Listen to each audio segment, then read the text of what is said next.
Le Grand Matin Sud Radio, 7h-10h. Patrick Roger. Il est 7h12. C'est à la une. Boualem Sansal gracié par l'Algérie.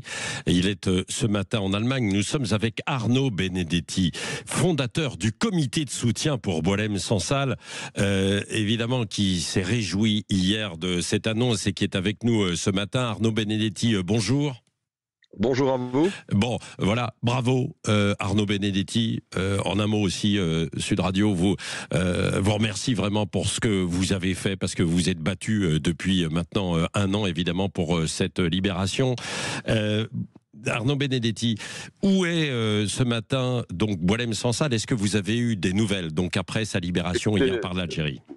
Écoutez, il est arrivé hier à Berlin sur le coup de 21h. Il a été accueilli par les autorités allemandes, mais aussi par notre ambassadeur Francis Delattre à Berlin, qui l'a trouvé évidemment, et on le comprend, immensément soulagé et rayonnant de bonheur, selon les mots de notre ambassadeur, ce qui bien évidemment se comprend. Et il a été transféré à l'hôpital de la Charité, et là, bien évidemment, il va subir toute une batterie d'examens médicaux, parce que évidemment, vous imaginez bien que l'homme de 81 ans qui a passé une année en prison avec la maladie qui est la sienne peut évidemment être particulièrement éprouvé physiquement par ces 12 trop longs mois. En tout cas, nous lui souhaitons évidemment un très prompt rétablissement, et on ne doute pas un seul instant que la force de caractère qui est la sienne, le mental, la psychologie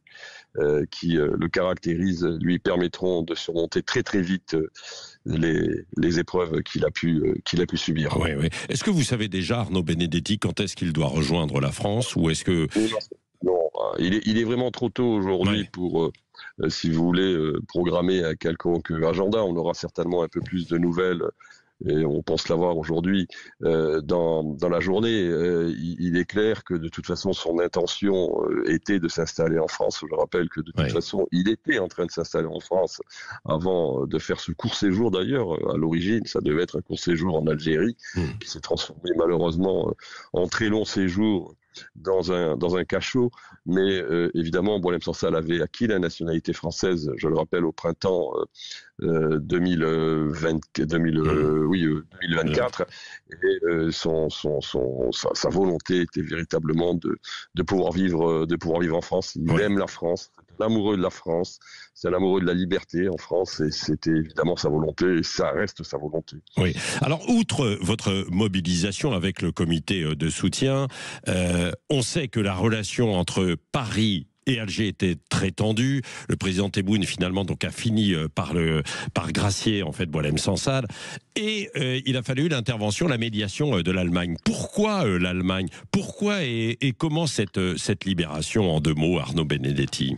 Vous savez, nous, dès que l'on a entendu le président allemand faire cette déclaration officielle en direction de l'Algérie, on a compris que s'il faisait cette déclaration, c'est qu'il disposait déjà d'un certain nombre d'assurances. La réponse d'ailleurs des Algériens, quelques heures plus tard, par une dépêche de l'agence de presse algérienne, nous a confortés dans ce sentiment. L'Allemagne a une relation qui est une relation évidemment beaucoup plus simple, parce qu'elle n'est pas grevée par le poids de l'histoire avec l'Algérie. Il y a un autre aspect, et depuis longtemps d'ailleurs, l'Allemagne travaillait, depuis un an, on savait que les autorités allemandes travaillaient à cette éventuelle libération.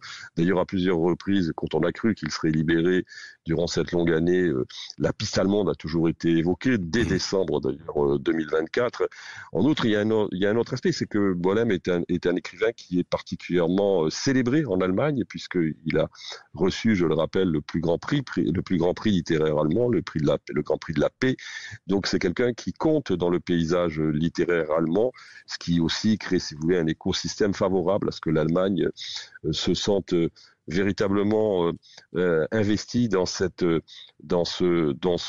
combat. En tout cas, ce qui est sûr, c'est que l'initiative allemande aura été totalement décisive, et c'est la raison pour laquelle, vraisemblablement parce que les Algériens ne voulaient pas remettre à la France Boualem Sansal, pour toutes les raisons que vous pouvez imaginer au regard de notre relation difficile avec Alger, ils ont préféré évidemment le rendre au aux Allemands. Aux Allemands. Arnaud Benedetti, on n'oublie pas aussi qu'il reste le journaliste sportif français là-bas, Christophe Glaise aussi. Vous allez vous mobiliser pour sa libération également? Écoutez, nous, évidemment, je veux dire, d'abord, depuis le début, dès qu'on a appris l'incarcération et l'arrestation de Christophe Glaise, on a associé évidemment le sort de Christophe Glaise à celui de Boualem Sansal, et chaque fois que nous menions une opération, une manifestation, chaque fois que nous allions dans les médias, nous rappelions évidemment la nécessité de libérer également Christophe Glaise. Il est clair que Christophe Glaise, lui, la stratégie autour de Christophe Glaise, en tout cas, qui est voulue par ses proches, est une stratégie de plus grande discrétion que celle que nous avons conduite, évidemment, nous, autour de Boualem Sansal, considérant que si l'on ne parle pas dans ce type de situation, le risque, c'est l'enlisement et l'oubli. Nous, ce que nous souhaitons, évidemment, et on le dit, c'est que Christophe soit libéré le plus rapidement possible. Il doit comparaître à nouveau devant des juges algériens début décembre. On rappelle qu'il a été condamné à 7 ans de prison par le tribunal de Tizi Ouzou sur des motifs absolument fantasmatiques, une fois de plus. Mais on espère que très rapidement, là aussi, une issue favorable viendra permettre cette libération. Oui. Merci beaucoup Arnaud Benedetti, fondateur du comité de soutien pour Boualem Sansal. Et puis, je le signale au passage, on en reparlera aussi. Vous venez de lancer un nouveau magazine, mais ça, on en reparlera évidemment sur Sud Radio. Merci d'avoir été avec nous ce matin, bien sûr, pour parler de cette libération.